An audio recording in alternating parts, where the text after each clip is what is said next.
దేశం క్లిష్ట పరిస్థితిలో ఉందంటూ ప్రజలు దుబారా ఖర్చులు తగ్గించాలని ప్రధాని మంత్రి నరేంద్ర మోదీ ఇచ్చిన తాజా పిలుపు ఇప్పుడు దేశవ్యాప్తంగా తీవ్ర రాజకీయ చర్చకు దారితీసింది. పెట్రోల్ వినియోగం తగ్గించండి, వంట నూనె పొదుపు చేయండి, బంగారం కొనొద్దు, విదేశీ టూర్లు మానండి అంటూ మోదీ చేసిన సూచనలు దేశభక్తి పేరుతో ప్రజల జీవితాల్లోకి ప్రభుత్వం మరింత జోక్యం చేసుకుంటుందా అనే ప్రశ్నలను తెరపైకి తెచ్చాయి. ఒకవైపు లక్షల కోట్ల రుణాలు, రైట్ ఆఫ్లు, రూపాయి పతనం, పెరుగుతున్న నిరుద్యోగం, మరోవైపు సామాన్యులపై త్యాగాల భారం. అసలు దేశ ఆర్థిక సంక్షోభానికి కారణం ఎవరు? ఇప్పుడు బాధ్యత ప్రజలపైకి నెట్టే ప్రయత్నమా, లేక నిజంగానే దేశం ఆర్థిక అత్యవసర పరిస్థితిలో ఉందా? Watch the story.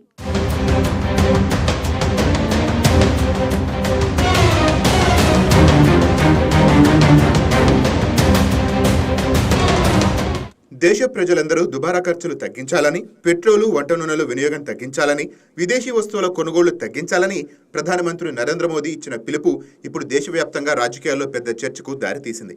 దేశం క్లిష్ట పరిస్థితుల్లో ఉందని చెబుతూ మోడీ చేసిన 9 సూచనలు అధికార వర్గాలు దేశభక్తి పిలుపుగా చెబుతుంటే, ప్రతిపక్షాలు మాత్రం ఇది ప్రభుత్వ వైఫల్యాలను ప్రజలపైకి నెట్టే ప్రయత్నమని ఆరోపిస్తున్నాయి.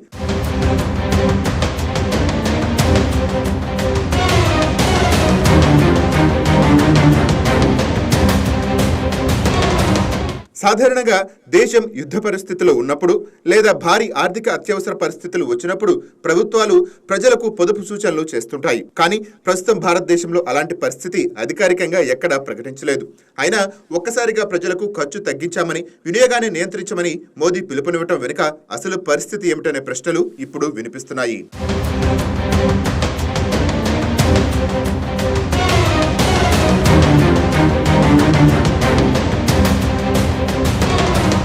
ఆర్థిక నిపుణులు చెప్తుంది ఏమిటంటే, దేశ ఆర్థిక వ్యవస్థలో సమస్యలు కొత్తవి కావని, రూపాయి విలువ పతనం, పెరుగుతున్న విదేశీ రుణాలు, దిగుమతుల భారం, పెరుగుతున్న నిరుద్యోగం ఇవన్నీ గత కొన్నేళ్లుగా కనిపిస్తున్న సంకేతాలేనని అంటున్నారు. 2014లో డాలర్తో పోలిస్తే రూపాయి విలువ 58 రూపాయల వద్ద ఉండగా ఇప్పుడు అది 95 రూపాయల దాకా పడిపోయిందని గుర్తు చేస్తున్నారు. అంటే రూపాయి విలువలో భారీ పతనం చోటు చేసుకుందని చెప్తున్నారు.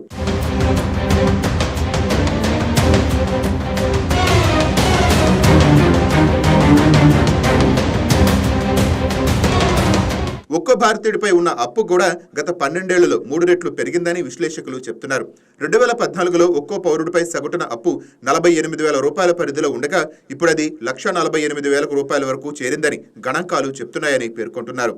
విదేశీ రుణాలు కూడా భారీగా పెరిగాయని, దేశ ఆర్థిక భారం క్రమంగా పెరిగిపోతోందని అంటున్నారు.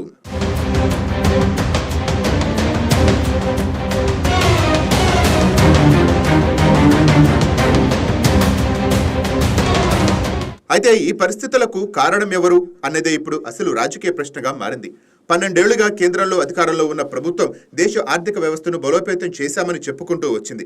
వికసిత్ భారత్, $5 ట్రిలియన్ ఆర్థిక వ్యవస్థ, ప్రపంచంలో 4వ అతిపెద్ద ఎకానమీ అంటూ ప్రచారం చేసింది. కానీ ఇప్పుడు ఒక్కసారిగా ప్రజలే ఖర్చులు తగ్గించాలని పిలుపునివ్వటం ఆ ప్రచారాలపై కూడా ప్రశ్నలు రేకెత్తిస్తోంది.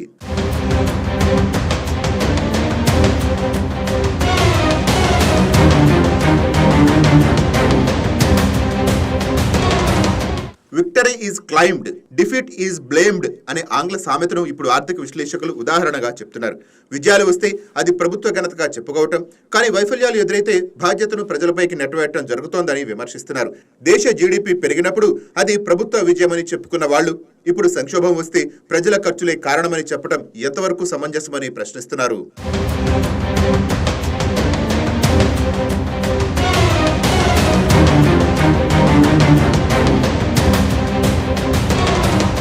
మోడీ చేసిన సూచనలు బంగారం కొనొద్దు, విదేశీ టూర్లకు వెళ్లొద్దు, ప్రజా రవాణా వినియోగించండి, వంట నూనెల వినియోగం తగ్గించండి అనే అంశాలు ఉన్నాయి. ఈ సూచనలపై సోషల్ మీడియాలో కూడా తీవ్ర చర్చ జరుగుతోంది. సామాన్యులకు మాత్రమే ఈ సూచనలు వర్తిస్తాయా, లేక దేశంలోని బిలియనర్లకు కూడా వర్తిస్తాయా అని నెటిజన్లు ప్రశ్నిస్తున్నారు.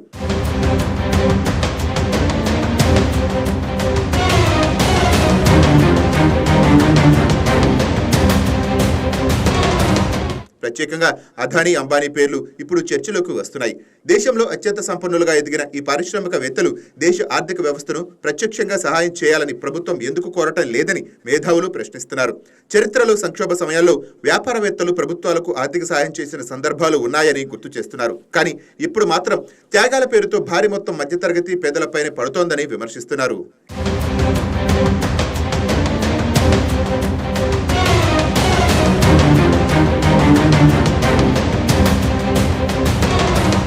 ఇక మరో కీలక విమర్శ ఎన్నికలు ముగిసిన తర్వాతే ఈ సంక్షోభం గురించి ఎందుకు మాట్లాడారన్నది.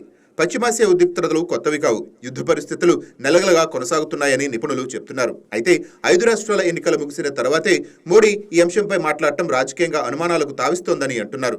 ఎన్నికల ముందు ఈ హెచ్చరికలు చేస్తే ప్రతికూల ప్రభావం ఉంటుందని భావించి ఇప్పుడు మాట్లాడుతున్నారనే విమర్శలు వినిపిస్తున్నాయి.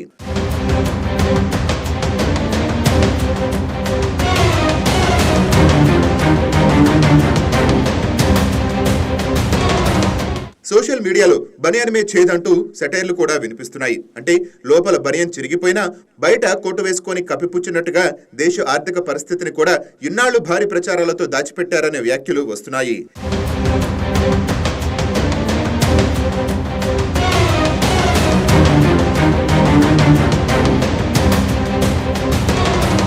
ఇక బ్యాంకు టైర్ ఆఫ్ లుక్ అంశం కూడా ఇప్పుడు మళ్లీ చర్చకు వచ్చింది. లక్షల కోట్ల రూపాయల రుణాలను బ్యాంకులకు రద్దు చేశామని, వాటిలో పెద్ద కార్పొరేట్ సంస్థల వాటా ఎక్కువగా ఉందని ప్రతిపక్షాలు ఆరోపిస్తున్నాయి. దేశ ఆర్థిక స్వావలంబన గురించి మాట్లాడుతున్న ప్రభుత్వం విదేశాలకు పారిపోయిన ఆర్థిక నేరగాళ్లపై ఎందుకు కఠిన చర్యలు తీసుకోలేకపోయిందని ప్రశ్నిస్తున్నారు.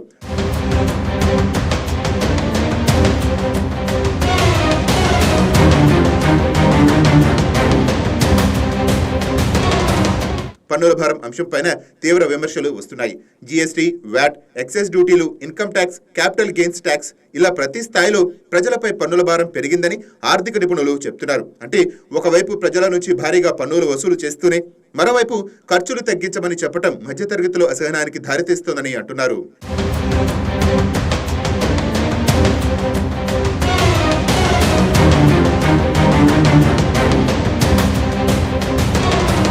ఇక నిరుద్యోగం కూడా పెద్ద సమస్యగా మారిందని విశ్లేషకులు చెప్తున్నారు. 2014తో పోలిస్తే ప్రస్తుతం నిరుద్యోగ రేటు పెరిగిందని, ఉద్యోగ అవకాశాలు ఆశించిన స్థాయిలో సృష్టించలేకపోయారని విమర్శిస్తున్నారు. ఈ పరిస్థితుల్లో ప్రజల వినియోగాన్ని తగ్గించమని పిలుపునివ్వటం ఆర్థిక వ్యవస్థపై మరింత ప్రతికూల ప్రభావం చూపే ప్రమాదం ఉందని కొందరు నిపుణులు హెచ్చరిస్తున్నారు.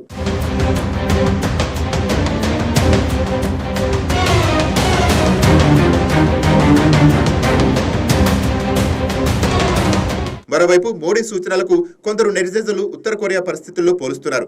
ఏం కొనాలి, ఏం తినాలి, ఎంత వినియోగించాలి అనే విషయాల్లో ప్రభుత్వం ప్రజలకు ఆదేశాలు ఇవ్వటం ప్రజాస్వామ్య వ్యవస్థకు విరుద్ధమని వ్యాఖ్యానిస్తున్నారు. దేశభక్తి పేరుతో వ్యక్తిగత జీవనశైలిపై నియంత్రణలు విధించడం ఎంతవరకు సమంజసమని ప్రశ్నిస్తున్నారు.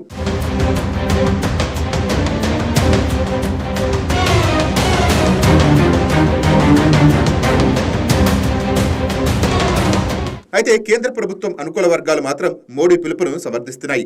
ప్రపంచవ్యాప్తంగా యుద్ధ పరిస్థితులు, పెరుగుతున్న చమురు ధరలు, అంతర్జాతీయ మార్కెట్ అస్థిరతల కారణంగా దేశ ఆర్థిక పరిస్థితిని కాపాడేందుకు ప్రజల సహకారం అవసరమని చెప్తున్నాయి. స్వదేశీ ఉత్పత్తులను ప్రోత్సహించడం, ఇంధన వినియోగం తగ్గించడం, దిగుమతులపై ఆధారాన్ని తగ్గించడం వల్ల దేశ ఆర్థిక వ్యవస్థ బలపడుతుందని వాదిస్తున్నారు.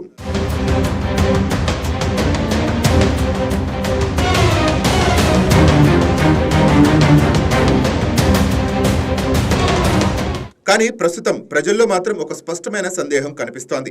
దేశం నిజంగా సంక్షోభంలో ఉంటే ఆ భారాన్ని అందరూ సమానంగా మోయాలా, లేక కేవలం సామాన్యులకే త్యాగాల పాఠాలు చెప్పాలా అన్న ప్రశ్న ఇప్పుడు రాజకీయంగా హాట్ టాపిక్ గా మారింది.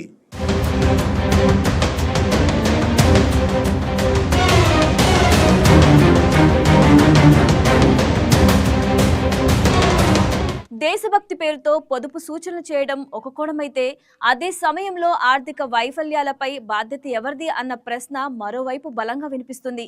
రూపాయి పత్రం నుంచి పెరుగుతున్న అప్పుల వరకు, నిరుద్యోగం నుంచి పన్నుల భారాల వరకు ఇప్పుడు దేశ ఆర్థిక పరిస్థితిపై పెద్ద చర్చ మొదలైంది. ప్రజలపై త్యాగాల భారం మోపే ముందు అధికార వ్యవస్థ తన బాధ్యతను ఎంతవరకు నిర్వర్తించిందన్నదే ఇప్పుడు కేంద్రంగా మారింది.